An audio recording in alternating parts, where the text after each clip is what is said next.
wanaohusika na sekta hii, dada Dorothy Gwajima na dada Riziki Pembe, kwa kunialika kuwa mgeni rasmi kwenye siku hii muhimu.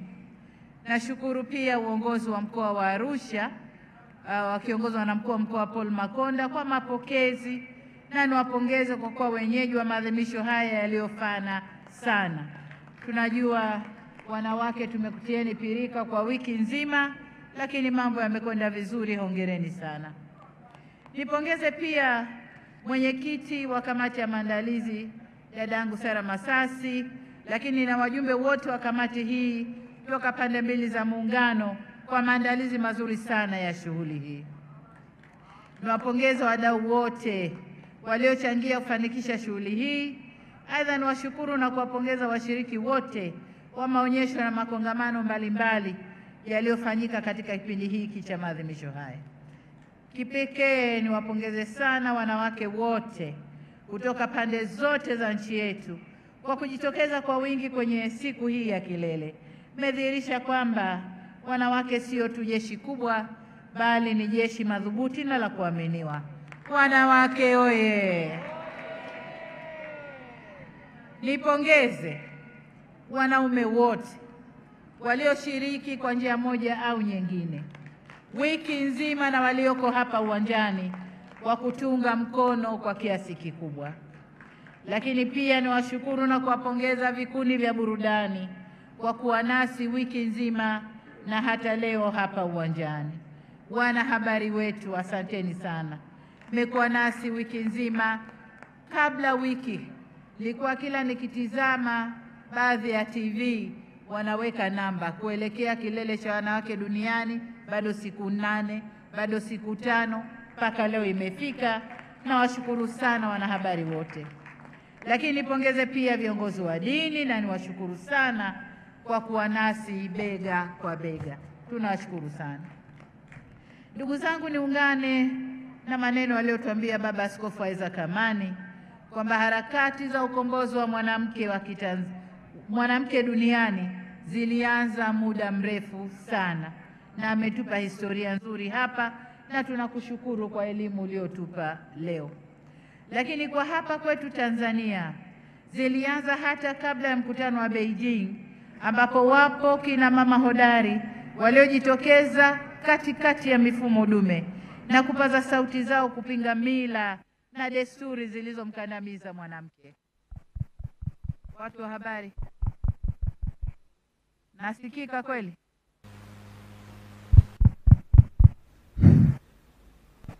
Hello, hello.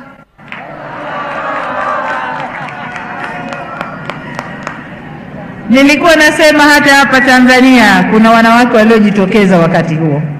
Wengi wa kina mama zetu hao leo hii hawapo nasi kushuhudia hatua mbalimbali zilizofikiwa katika ukombozi wa mwanamke na mtoto wa kike.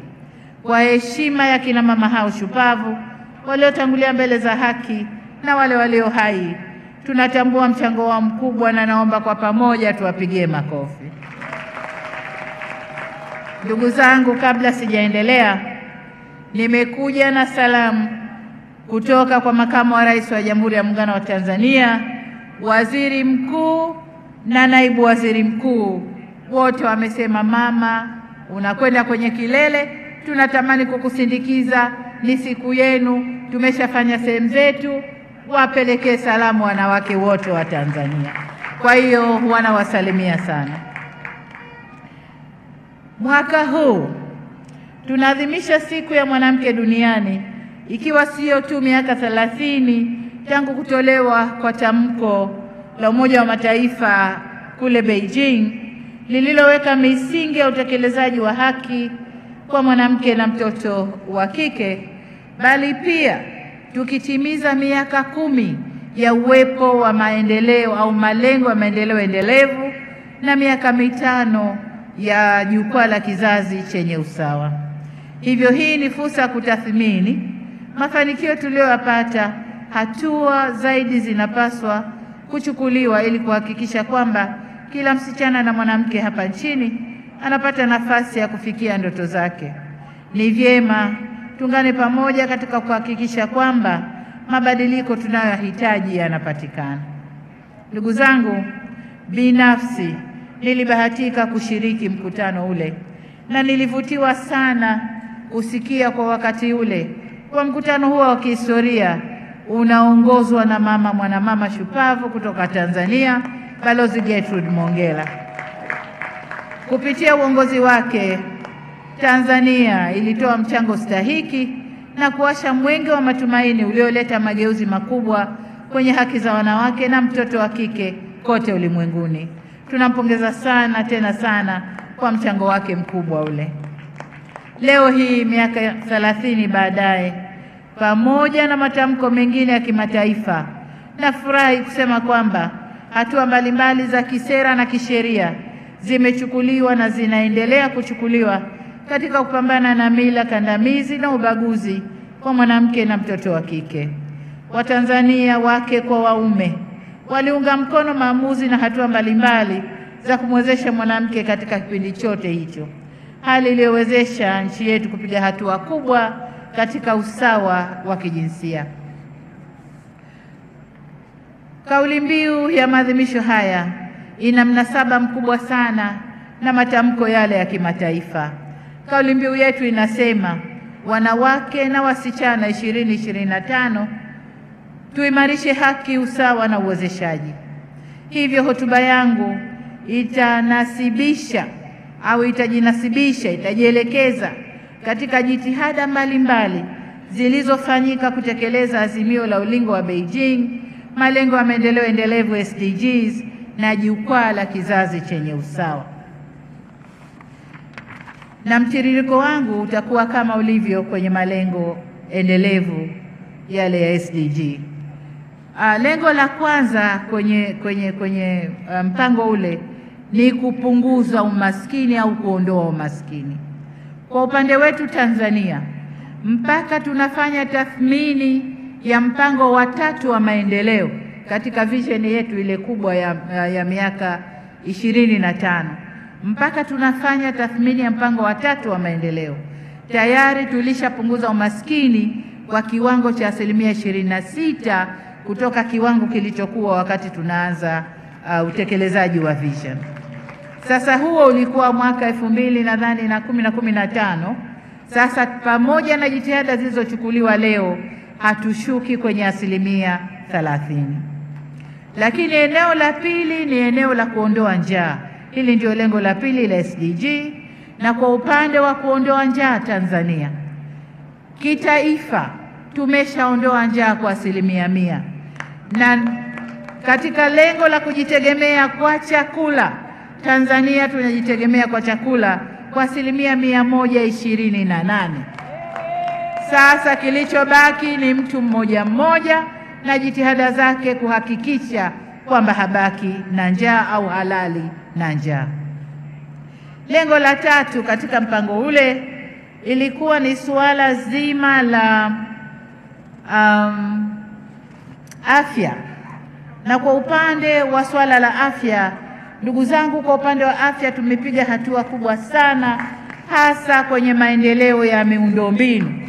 Nyinyi mnatambua kwamba serikali yenu imejitahidi kujenga miundombinu ya afya nchi nzima katika kila ngazi, kuanzia zahanati, hospitali za kata, hospitali za wilaya, hospitali za mikoa na hospitali za rufaa. Lakini sio tu kujenga miundombinu, pamoja na miundombinu au vifaa vya matibabu na vifaa vingine vinavyotakiwa. Lakini lililoambatana na hilo ni suala zima la kukuza ujuzi na utaalamu.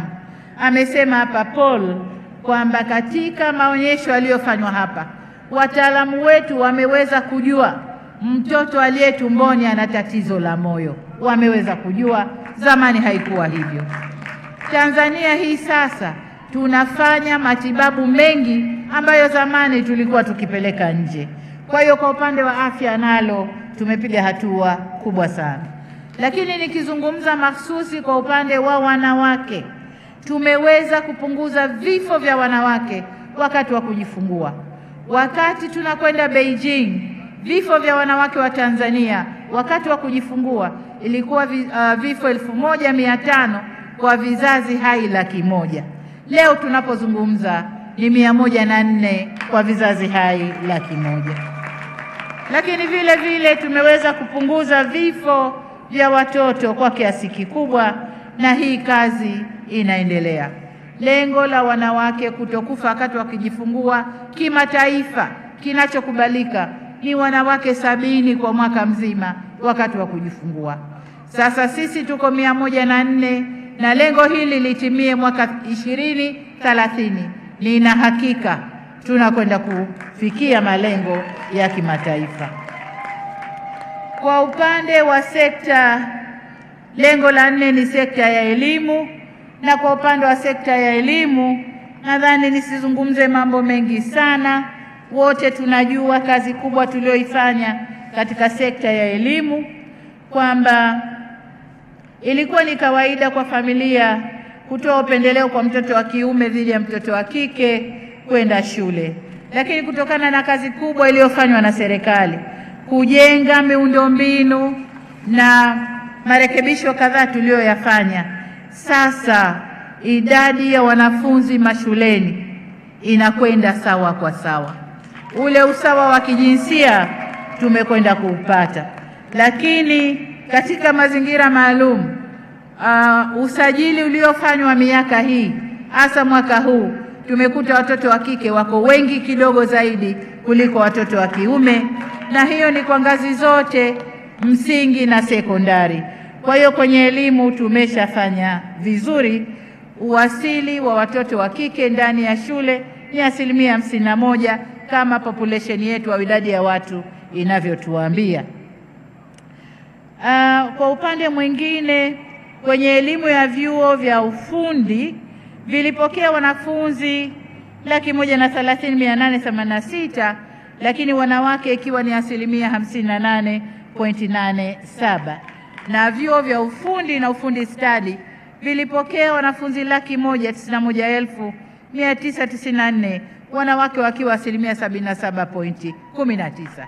Sasa zile kazi zilizokuwa si za wanawake zinakwenda kufanywa na wote, kwa sababu vyuo hivi vinakwenda kufundisha stadi zote, na wanawake nao wanakwenda kujifunza katika stadi hizo. Na katika maonyesho tumeona TANESCO alikopita hapa, wanamama wamefunga mikanda, wako juu ya nguzo wanaunga umeme. Kwa hiyo sasa usawa wa kijinsia kwenye eneo hilo limepatikana. Lakini vile vile katika ngazi ya vyuo vikuu mwaka huu 2024 kulikuwa na jumla ya wanafunzi 334,854, wanawake wakiwa 44.95, karibu 45%. Tunakwenda kwenye 50-50, na huku ndio kulikuwa kugumu sana watoto wa kike kutoboa kuingia vyuo vikuu. Sasa tuko 45%, tunakwenda kwenye 50-50. Ongezeko hili linachagizwa na uwekezaji mkubwa uliofanyika katika ngazi za shule msingi, sekondari, na pia matokeo ya uwekezaji mkubwa kwenye mikopo ya wanafunzi wa elimu ya juu, ikiwemo ongezeko la bajeti ya mikopo ya elimu ya juu, ambapo imekuwa kutoka shilingi bilioni 450 mwaka 2021, na sasa mikopo yetu kwa elimu ya juu ni bilioni 787 kwa mwaka huu tunaoendelea nao, ambapo sasa mikopo hiyo inatolewa hadi katika program za diploma kwa maeneo maalum. Vile vile katika kuchochea wanafunzi kuchagua masomo ya sayansi, serikali imeanzisha ufadhili wa 100% kwa watoto wote wanaochukua masomo ya sayansi, watoto wote. Hii inaitwa Samia Scholarship kwa vijana wetu wanaofaulu masomo ya sayansi.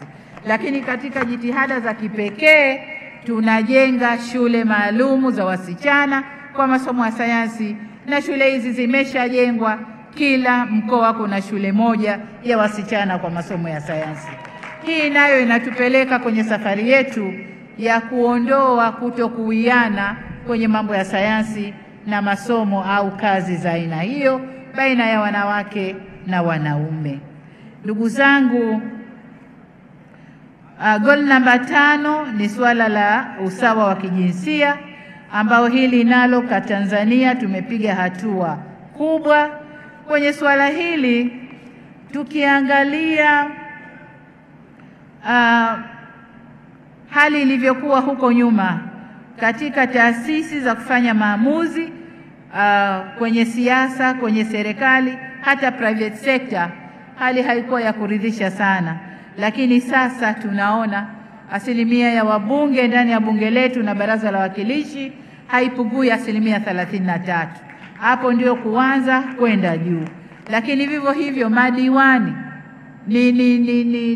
ina kota maalumu ya madiwani ukilinganisha na idadi ya wanaume walokuwepo. Kuna namba kisheria madiwani lazima wafikie idadi hiyo. Lakini mawaziri nao tunajitahidi kuweka wengi mawaziri, makatibu wakuu na wengine wanawake katika ngazi mbalimbali za kufanya maamuzi. Lakini katika sekta binafsi na kwenyewe nako wameunga mkono jitihada hizi. Kuna program maalum za kusomesha wanawake ili waweze kuingia kwenye mabodi yanayoendesha mashirika, lakini pia waweze kuwa mameneja wa makampuni na waweze kufanya maamuzi katika sekta binafsi. Kwa hili nalo kwa Tanzania tumekwenda nalo vizuri sana. Watu wa vipaza sauti. Hello.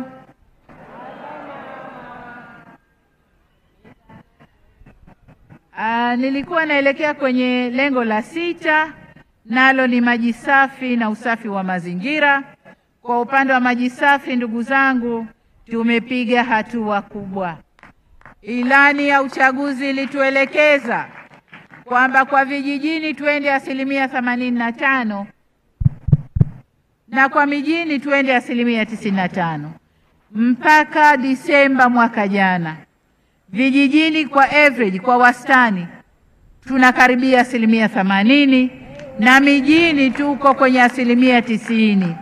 Lakini kuna miradi zaidi ya 1000 iko maeneo mbalimbali nchi nzima ambayo ikikamilika tunakwenda kufika asilimia zile tulizotumwa au kupita asilimia zile tulizotumwa kwenye ilani ya chama. Na kesho tukijaliwa nitakuwa pale Same Mwanga kuzindua mradi mkubwa wa maji utakao kwenda kutoa maji kwenye maeneo kadhaa.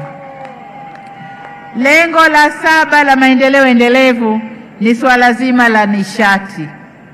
Swala la nishati Tanzania nako tumepiga hatua kubwa. Tulikuwa tunafaidi umeme zaidi mijini kuliko vijijini. Sasa serikali imeweza kusambaza umeme vijiji vyote 12,300, lakini pia tunaelekea kwenye vitongoji. Tunapozungumza vitongoji kadhaa tayari vimeshawekewa umeme na kazi inaendelea. Lakini sio nishati tu, tumesema nishati safi. Sasa tunatoka kwenye nishati zile za diesel na mafuta mengine, tunaelekea kwenye nishati safi. Na kwenye nishati safi tumefanya kazi nzuri ya kujenga bwawa linalotupa megawatts 2115, lakini pamoja na bwawa hilo kuna mabwawa mengine madogo madogo kama 6 hivi ambayo na yenyewe yanatoa umeme katika maeneo mbalimbali ndani ya Tanzania. Lakini pia Mungu ametubariki na gesi, bado tunaendelea kutengeneza umeme kutokana na gesi. Lakini nishati safi hii tuna mpango maalum kama Tanzania, na kwa kuwa Tanzania ni msimamizi wa mpango huu kwa Afrika, nishati safi ya kupikia ni ajenda yetu na tunaisimamia Afrika kwenye ajenda hii. Kwa hiyo ndugu zangu, kwenye umeme pia nako Tanzania kama ilivyoelekezwa na maendeleo endelevu, malengo ya maendeleo endelevu, tumefanya kazi kubwa. Lakini lengo la 8 kwenye kule ni kazi za staha na ukuaji wa uchumi. Na hapa napo tumefanya kazi kubwa sana sana sana, kazi ambayo haitaki tochi au mwenge kumulikwa. Lakini nilikuwa namsikiliza, nadhani Baba Askofu Amani au Shekhe alisema kwengineko duniani wanawake wanaandamana kupinga vifo vya wanawake, watoto kutokana na vita. Tanzania hatuna hiyo. Tanzania maandamano yaliyopita hapa ni maandamano ya kupongeza jitihada za serikali katika kuwapelekea huduma njema, katika kuondosha shida zao na dhiki zao, na nyuso zilizopita hapa zilikuwa na bashasha kubwa sana. Kwa hiyo kwenye hili nalo, wakati tukitoa taarifa yetu ya utekelezaji wa ilani ya uchaguzi kwa wananchi, mtaona mpaka takwimu zinasema vipi. Lakini kwenye hili jambo kubwa ni ardhi. Huko nyuma tunakotoka, ilikuwa si rahisi kwa mwanamke kumiliki ardhi, kufanya kazi zake katika ardhi yake mwenyewe. Sasa hivi wanawake, wanaume wote wanamiliki ardhi sawa, inategemea uwezo wake. Lakini pia tunaendelea na lile suala la mjane akiachwa na mumewe kurithishwa ardhi. Hili nalo wamelifanya ni kwamba jambo lisilowezekana mpaka karibuni. Kisheria tunaendelea nalo na tutafanikiwa kurithisha wanawake ardhi zinazoachwa na waume zao ili waweze kuendeleza maisha yao na watoto wao. Lakini jambo jingine, lengo la 9 katika mtiririko ule wa malengo endelevu ya dunia ni ubunifu na miundombinu. Na kwa upande huu Tanzania nasi tumefanya vizuri. Kwa upande wa ubunifu tumefanikiwa kujenga mazingira na kuwafanya vijana wetu kutumia miundombinu iliyopo, miundombinu ya TEHAMA, kuwa wabunifu wa mambo kadhaa. Sasa hivi kuna kitu tunaita startups au biashara zinazoanza, biashara ndogo ndogo za vijana wetu, nyingi mno. Wanabuni mambo mbalimbali yanayowasaidia kufanya biashara na kuendesha maisha yao. Lakini katika eneo hili kuna fursa pia katika maeneo ya utamaduni, sanaa na michezo. Imesemwa hapa, tumeweza kwa kiasi kikubwa kukuza sekta hii, utamaduni, sanaa na michezo, na vijana wetu kike kwa kiume wamepata ajira katika sekta hiyo. Lakini jengine, biashara ndogo ndogo, SMEs. Mmewaona kina mama wakipita hapa. Kina mama wamepita hapa wakiwa wana furaha kwa sababu tumeweza kutengeneza mazingira, na wametumia mazingira yale, wametumia fursa zile kutengeneza biashara zao, ubunifu wao, na kuwa na biashara ndogo ndogo. Kwa upande wa miundombinu, na lenyewe halitaki tochi, tumefanikiwa kujenga njia za usafiri na usafirishaji wa watu na bidhaa, na Tanzania inasonga mbele na kazi iendelee. Lengo la 10, mkumbuke kwamba mpango ule una malengo 17. Sasa nakwenda moja baada ya moja. Lengo la 10 la mpango ule ni kupunguza kutokuwa sawa baina ya wanawake na wanaume. Na hapa nishukuru sana viongozi wa dini, wamezungumza vizuri. Kwa nini wanaume wajifanye waungu wa wanawake? Kwa nini wanawake wawe watumwa wa wanaume? Wamezungumza vizuri, na kupitia marekebisho ya sera, sheria na jitihada mbalimbali tunazozichukua za kukuza uchumi, tumeweza kwa kiasi kikubwa kupunguza tatizo hili la kutokuwa sawa baina ya wanawake na wanaume. Kwa hakika hapa nataka niweke msisitizo. Kuna mambo ambayo mpaka dunia itakwisha, wanawake na wanaume hatutakuwa sawa. Mimi kama mwanamke, Mungu amenipa kazi ya kubeba mtoto tumboni kwangu na kumtoa kwenye mwili wangu, kazi ambayo mwanamume hutaifanya hata siku moja. Hata maendeleo gani ya sayansi yafanyike, hutaifanya. Lakini la pili, mwanamume umepewa jukumu la kuniwekea mbegu ili nibebe hiyo mimba na nimlee huyo mtoto tumboni kwangu, kazi ambayo mimi kama mwanamke sitaifanya, hata dunia ishe sitaifanya. Kwa hiyo kuna kazi ambazo Mungu amezigawa za wanawake na za wanaume. Hapo hakuna cha usawa, hapo tunakwenda kama Mungu alivyotuumba. Lakini mengine, nadhani maonyesho yameonyesha hapa kwamba mengi ya mengine ya kidunia haya tunaweza kuyafanya, tunaweza kusaidiana. Tumeumbwa tusaidiane, kwa hiyo tunakwenda kusaidiana. Moja ni miji inayoendelea, miji mizuri inayoendelea. Hili nalo tunajitahidi kuifanya miji yetu iendelee. tumeanza na tunaendelea. Lakini lengo la 16 nimeruka malengo katikati hapo ambao Tanzania bado hatujafikia hatua ya kuyafanyia kazi. Kwa nataka niende kwenye lengo la 16. Na hili lengo linazungumzia mambo ya usalama na utulivu, haki na kuwa na taasisi madhubuti za utoaji wa haki. Lengo hili Tanzania tumelifanyia kazi vizuri. Usalama na utulivu ndio mila yetu, ndio jadi yetu. Hiyo haiulizwi na tumeendelea kuiweka nchi yetu katika hali hiyo. Lakini suala la upatikanaji wa haki na kuwa na taasisi madhubuti za utoaji wa haki, hili tumelifanyia kazi, na hasa baada ya kuunda Tume ya Haki Jinai ambayo imeleta mapendekezo. Mapendekezo yanaendelea kutekelezwa, na sasa kwa kiasi kikubwa utoaji wa haki umeimarika na haki kwa watu inapatikana. Ndugu zangu, nataka sasa niende kwenye lengo la mwisho, nalo ni lengo la 17 ambalo linasema kufanya kazi kwa pamoja, partnership. Na hapa imesemwa vizuri. Dada yetu Susan amesema vizuri.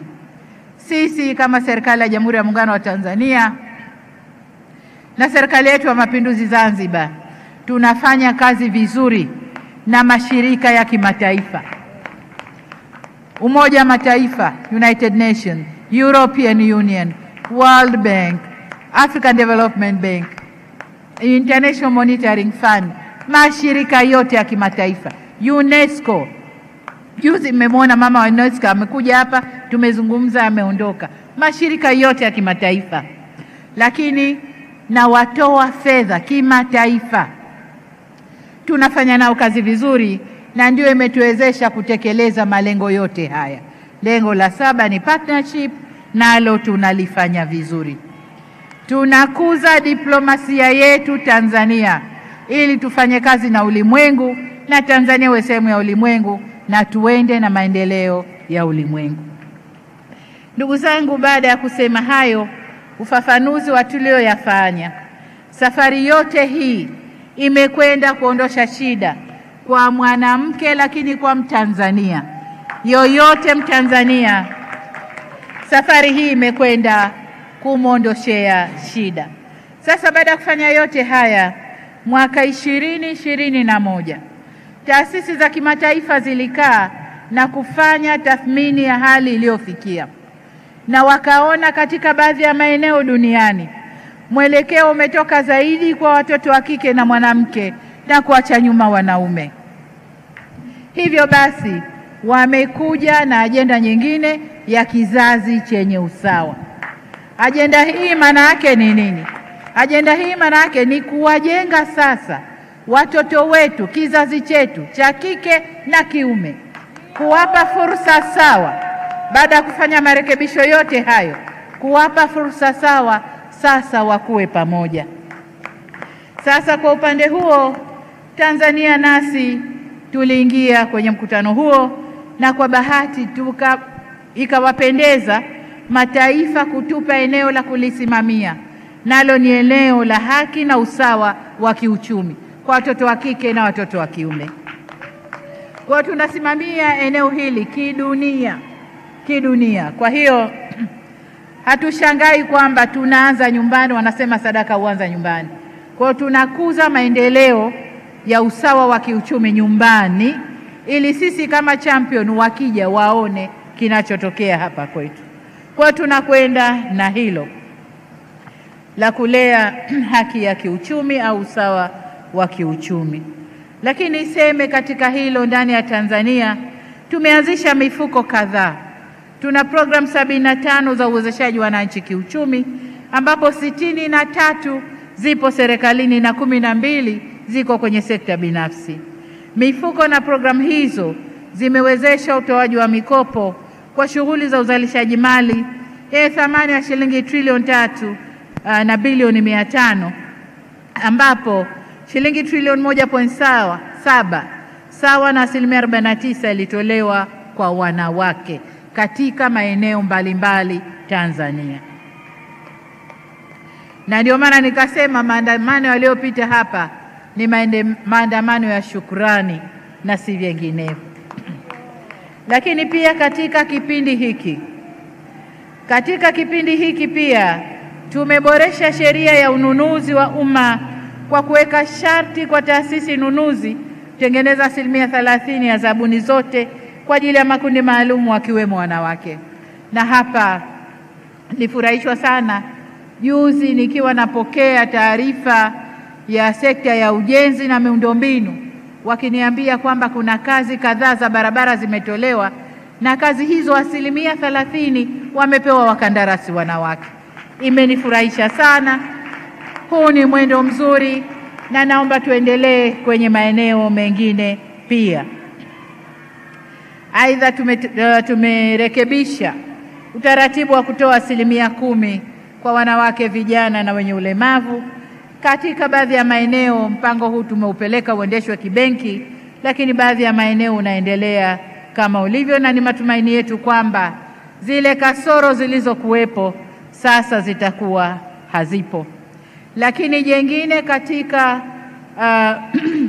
hifadhi ya jamii ni pale tuliporuhusu mifuko yetu ya hifadhi ya jamii itoe mwanya, itoe madirisha ambayo sekta binafsi, sekta isiyo rasmi na yenyewe itapata fursa ya kujiwekea hifadhi katika mifuko yetu. Hilo nalo tumelifanya vyema. Kwa hiyo Tanzania mambo ni moto moto.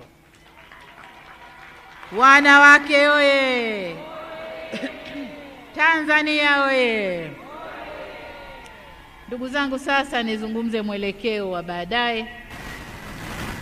Katika kuelekea mbele, natamani kuona mabadiliko ya sera na sheria mbalimbali tunayoyafanya yawe yanaleta mabadiliko zaidi kwa jamii.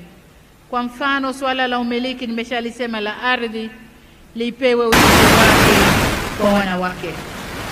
Tunapozaliwa hakuna anayekuja na kipande cha ardhi. Ardhi ni ya Mungu na tunaikuta.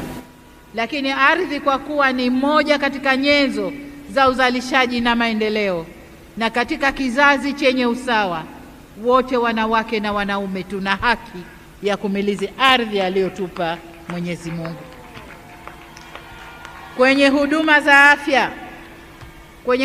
afya, ili tuweze kupata huduma za afya kisawasawa, hatuna budi kwenda na suala la bima ya afya. Na nashukuru Mheshimiwa Spika walilishalipitisha bungeni, sasa ni kwetu kulifanyia kazi. Jambo hili ni zito, si jambo jepesi. Kwa hiyo tunaendelea kulifanyia kazi. Tumefanya majaribio kadhaa, tunaona makosa, tunarudi nyuma, tunakwenda, lakini lengo letu ni kila Mtanzania awe na bima ya afya ili tuweze kudhibiti na kulinda hadhi ya kiwango cha afya tulichofikia sasa hivi. Mahospitali yale yaliyojengwa, vituo vya afya na zahanati vina standardi zao, zina viwango vyao. Ili tuweze kuenda na hivyo viwango, lazima wote tuchangie kwenye gharama za afya. Kwa hili jambo tunakwenda nalo na litakuja, na tunaomba sana tulifanyie kazi kama Watanzania ili liwezekane na tuweze kwenda nalo. Ndugu zangu, katika kizazi chenye usawa, Tanzania sasa tunakabiliwa na suala la malezi, maadili kwa watoto wetu.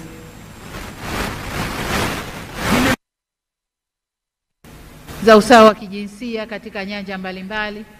Nilikuwa huko kwenye NGO, nimeingia kwenye serikali, nimekwenda kwenye ngazi za kimataifa, nimekuwa waziri wa wanawake na maendeleo ya jinsia, na sasa kama mkuu wa nchi. Nimeyaona mengi, nimeyasikia mengi, na ninayafahamu mengi sana. Niseme tu kwamba uendelevu wa harakati hizi utategemea kizazi kipya cha watoto wetu wa kike na wa kiume. tunachokijenga. Tuna kazi ya kujenga kizazi chetu chenye maadili na chenye kuheshimiana, na hii si kazi ya sekta moja, si kazi ya serikali peke yake. Ni wazazi, ni serikali, ni viongozi wa dini, ni walimu, ni jamii kwa ujumla. Tuna kazi ya kurudi kukaa kitako kulea watoto wetu, kujenga kizazi kitakachokuwa na maadili ya Kitanzania, maadili yetu, lakini kizazi kitakachoheshimiana. Nilikuwa nanong'ona na waziri pale hili swala la he for she. Tunajitahidi kujenga he for she. Maana yake nini? Ni wanaume watakao kuwa wanazungumza ajenda za wanawake, watakao simama na ajenda za wanawake. Lakini kamuuliza waziri, si wanaume hao wanaowakatisha watoto wetu masomo kwa kuwapa ujauzito? Sasa mjitahidi huko kwenye he for she, wanaume wenyewe wakatai kufanya hilo, badala ya kwamba tunazungumza he for she, lakini wao ndio wanakatisha masomo hiyo. Wanaoa mapema sana, anajua kabisa mtoto yuko la 6 la 7 anakwenda anaoa. Nadhani yale majukwaa yako ya kupeleka elimu huko sasa yachakarike, na mimi nitawapa usaidizi binafsi ili majukwaa yachakarike na muweze kufika huko. Ni lazima tujenge kizazi cha watoto wanaojiamini na wenye uwezo wa kujenga hoja, vijana ambao watatambua kuwa ukubwa wa hoja yake sio sauti yake, ukali wa sauti yake, wala ukali wa maneno yake, bali ni hoja yenyewe na utulivu na ufasaha wa kuiwasilisha hoja yenyewe.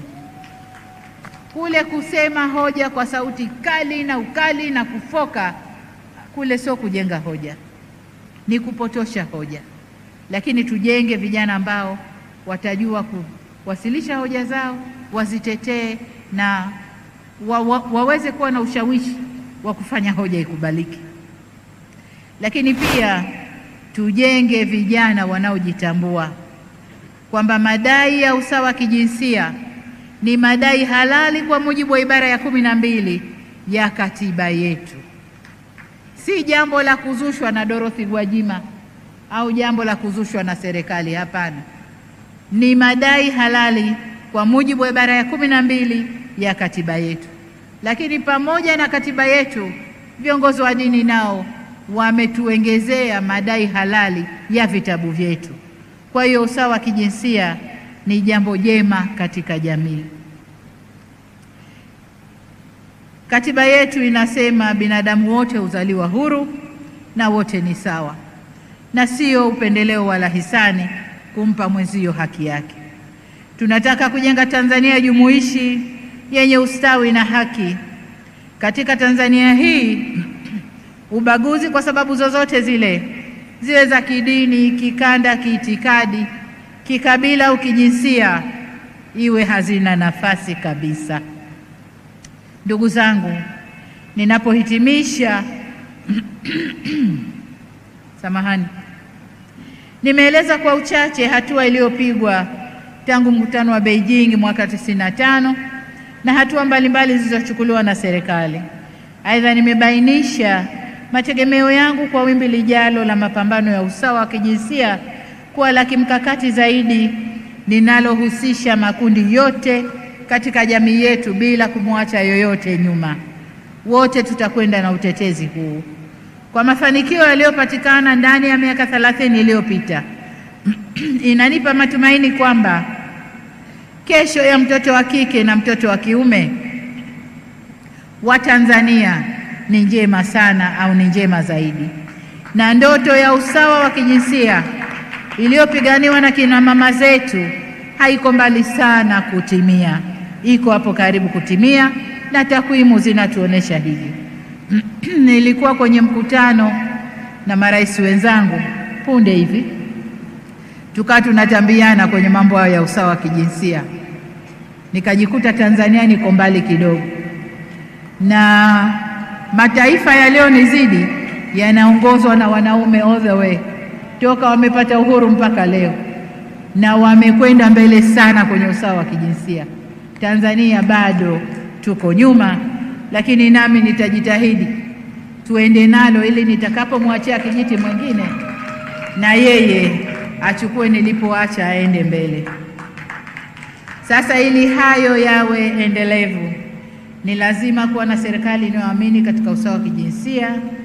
Hivyo kadri daftari la wapiga kura lifunguka, ndugu zangu, katika maeneo yetu Tanzania, na hili jukumu na waachia waandamanaji mliopita hapa, lakini na wanawake wote tulioko kwenye majukwaa, twendeni tukalisimamie daftari la wapiga kura. Watanzania wajiandikishe ili tukakuze demokrasia. Lakini pia tuna jukumu kubwa la kwenda kudumisha utulivu na usalama wa nchi yetu. Kwani waombe sana ndugu zangu, wanawake kwa wanaume, tuna kazi hiyo ya kulinda uhuru wa nchi yetu, utulivu, usalama na amani ya nchi yetu, lakini pia kukuza demokrasia ndani ya nchi yetu. Baada ya kusema hayo, nirudie kuwapongeza wote walioshiriki katika kuadhimisha sherehe hizi. Maadhimisho haya yamefana sana. Tumekuwa na wiki nzima ya shughuli hizi, na kila pembe ya Tanzania kulikuwa kuna jambo linatokea. Kwa hiyo tujipongeze wa Tanzania, mwaka wetu huu tumeutendea haki. Tulitoa maamuzi kwamba sherehe hizi kitaifa zitafanyika kila baada ya miaka mitano, na kwa bahati nzuri zimeangukia mwaka huu wa 2025. Kwa maana hiyo nyingine zitafanyika mwaka 2030, wakati mimi naachia ngazi na mwachia kijiti mwingine. Lakini zitafanyika mwezi wa 3 bado nikiwa kwenye madaraka, Mungu akipenda. Kwa hiyo nitawaga katika sherehe hizo.